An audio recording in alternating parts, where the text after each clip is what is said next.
大家好，歡迎翻到嚟聽 Talk。今日呢條片咧講下洛杉磯湖人 The LA Lakers 嘅季前預測分析啊，嚟到常規賽咧，小弟排到嘅第11名嘅球隊啊，呢隊波喺個 off season 裏面係有損失或者有少少 downgrade，令我有少少擔心，尤其喺防守方面，似乎有好多黑洞存在啊。不過有樣嘢幾正面嘅咧，就係 Luka 嗰個身體嘅條件或者身體狀態，有個瘦 Luka 咧慢慢變出嚟啦。咁啊睇下咧，即管睇下呢一個佢仲係咪有嗰種鬥心啦？之前我哋咧拍小牛嗰條片嘅時候就講到話咧，有個復仇嘅 AD 嘅心 ，Luka 嗰個復仇心會唔會仲喺咪喺度咧？即係經過一個暑假，仲有冇嗰啲燃燒？就係話你小牛覺得我 conditioning 唔夠好啊嘛？Let's see 我可唔可以咧 show 俾你睇？其實我真係可以瘦身，同埋真係可以用呢一個咧 more 即係健康 more healthier 嘅一個狀態咧嚟去迎接新嘅一個球季啊！OK，咁啊，四個 slides 咧，同大家分享一下。第一咧就係左手邊咧就係佢哋入呢個 summer 之前嘅嗰個 salary 嘅狀況，右手邊咧就係而家即係經過一個暑假之後發生嘅事。基本上咧都係差唔多喺個 first apron 個位，都係要俾少少豪華稅啦，又未上到 second apron。咁首先就係LeBron James 決定就繼續即係履行埋呢一年嘅合約先啦，先續翻先。最大嘅損失咧就係冇咗 Dorian Finney-Smith 啊，咁佢 DFS 加盟咗火箭53 mil 4年嘅合約啊 ，basically 就係13 mil 1年，聽落去咧其實13 mil 1年係幾平，或者即係 DFS 真係一個好 legit 嘅正選球員咯，即係譬如我哋啱啱嗰條即係前兩條片拍，譬如Aldama 灰熊嘅4號位 Aldama 18 mil 乘3。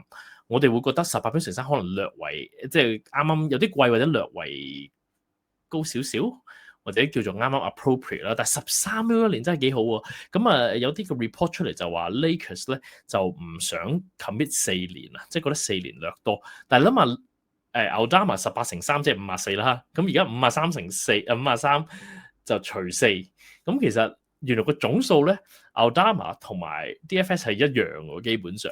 咁但係一個就3年，一個就4年。咁所以聽落去咧，湖人嗰個決定係有啲奇怪。即係我明你係想有啲嘅 financial flexibility，尤其係嗰個 LeBron 後嘅時代，希望可以多啲。但係13 mil 1年 for DFS 咧，你 trade 得走佢啊？我覺得。續咗佢先，萬一真係2年後，喂 LeBron 唔喺度，然後有個 superstar 可能過嚟喎 Giannis 可能過嚟 Jokic 可能過嚟啊，湖人啲球迷中意發咩夢都得啦。咁但係即係有呢啲咁嘅 possibility 嘅時候，你咪掉走佢咯。我又唔信 DFS 唔即係 DFS 就算2年後，就算佢開始老啦。13 mil 1年冇問題啊，冇人會覺得13 mil 乘2係一個死約爛約啦。At that point，咁所以我覺得係 overall 係一個 bad negotiation。我印象中係之前有啲嘅傳媒媒體都有報道，就係話 DFS 喺背底裏面就係覺得湖人咧處理嗰個嘅薪酬談判咧係處理得唔夠好啊，所以其中一個原因令到佢哋嬲咗啦，即係斷絕咗個關係，咁所以就唔續啦咁樣樣。咁取而代之嘅咧有2個球員加盟啦，首先就係Ayton 啦。咁啊喺拓荒者度買斷合約，咁啊加盟啦。咁佢畢竟都係一個 number one pick 啦，雖然好多年之前啦。咁啊，畢竟佢喺太陽季後賽嘅時候咧，都曾經係唔太差嘅。呢個球員咧，其實喺第一年生16分，第二年生18分，跟住14、17、18，係過呢2年咧，係去到拓荒者稍微低啲啦，17、14咁樣樣。但係籃板咧，其實佢職業生涯7個球季咧，全部都係超過10隻嘅。咁所以呢方面咧，喺籃板上面，起碼多個球員可以幫手執啦。佢有啲中距離起手次數啦。佢只係一個比較中意逃避，唔係咁中意同人撞嚟撞去嘅一個中鋒球員，which係有少少慘啦。咁但係睇下佢拍住LeBron 同 Luka 咧 ，at least 進攻我唔係太擔心嘅。係防守上面咧，我就唔知道佢可以俾到幾多嘢。咁但係 LaRavia 咧就可能係一個幾好嘅 balance 嘅一個 free and D 球員啦。冇咗 DFS。但係 at least LaRavia 上年喺灰熊喺帝王嘅時候咧，大家都會覺得佢嘅防守唔係太差嘅。咁啊，係一個比較即係典型少少嘅 free and D 球員。上年咧3分波 42.3% 嘅命中率啦。咁所以LaRavia 喺度啦。咁你睇下個 rotation 啦，加埋 Jackson Hayes 續約啦，你見到個 rotation 咧。正選咧，唯一嘅分別就係冇咗 DFS， 而家就擺咗 Ayton 落嚟啦。咁 at least Ayton 應該啊 in theory 係一個 upgrade over Jackson Hayes 嘅。咁然後後備就可以擺翻 Laravia 啦，咁Dalton Connect 可以射波啦 ，Gabe Vincent、佢揾到 Marcus Smart 啦，唔知道有幾 possibly 嘅 effective，but well he's a name，he's a guy。咁我愛將 Maxi Kleber 同埋有啲湖人嘅愛將就係 Vanderbilt 喺度。因為係湖人嘅關係咧，其實呢堆球員大家都有聽過，都熟嘅。咁但係有幾個都唔知道個 effectiveness 仲喺咩度，即係譬如 Marcus Smart、Gabe Vincent、Maxi Kleber、Vanderbilt 呢啲 Jackson Hayes，其實1、2、3、4、5個後備球員咧，問好多啲嘅，即係所以尤其係咧帶到落去中間個點啊，防守上面啊，精選後備咧都冇乜邊個防守好，唯一你可以話 Marcus Smart 曾經係 DPOY 曾經佢好。唯一你可以話Vanderbilt in theory 防守好，但係即係當我講 in theory， 因為佢都真係又係另外一個會受下傷嘅球員啦。睇下佢上年嗰個上陣場數啊，36場，前年29場，哇！再前年26場 ，that's terrible。哇！佢喺湖人打咗3季，26、29、36啊，真係好差喎。咁所以其實都唔可以點樣抗佢咯。即係基本上呢隊波咧冇乜人係防到手嘅，尤其係即係排出嚟嗰5個正選咧。如果係任何一隊稍為有少少進攻 pick and roll 能力嘅球隊咧，無限 pick and roll 咧，湖人應該會遇到好多問題啦。咁呢個係防守端嘅嘢啦。咁鏟同埋籃底 Ayton 係咪真係可以做到啲 verticality 咧？佢應該好過 Jackson Hayes 咧，as I said，但係都係有好多 question mark 嘅。咁Austin Reeves 同 Luka 咧，第一次即係成年俾佢哋咧有揣摩磨合嘅階段。因為 LeBron 咧係一個好即插即用，任何時候都可以揾到嘅人。佢可以係即係創造者，可以係 finisher， 甚至喺呢個情況之下咧，好似上年下半季 LeBron 係好似有少少打清道夫咁樣，所有嘅 rubbish work 我都做。